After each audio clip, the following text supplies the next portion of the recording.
Mental health spending has increased to more than $5 billion a year, according to the latest figures.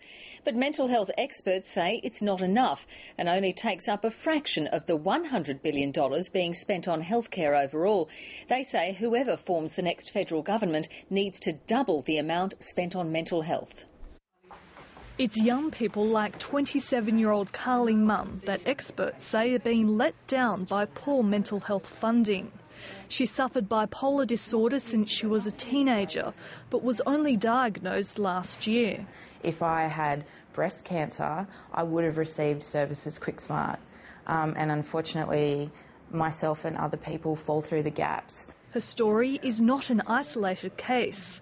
Mental health specialists say 750,000 young Australians are battling both mental illness and a lack of health care.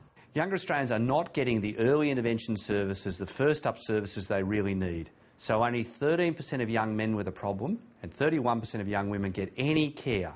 The states fund more than half of the $5 billion budget. Mental health groups want the federal government, whoever wins, to give more. We need to see something like $10 billion a year at least. But neither party is coming close to that. If it wins the election, Labor has promised $277 million to tackle suicide. This includes more for psychiatric services, counselling, and more help for men with depression.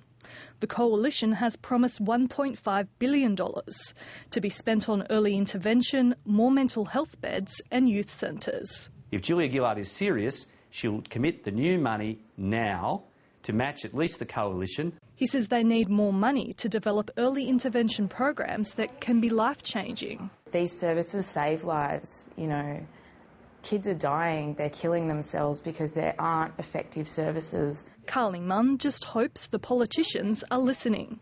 Felicity Ogilvie, ABC News.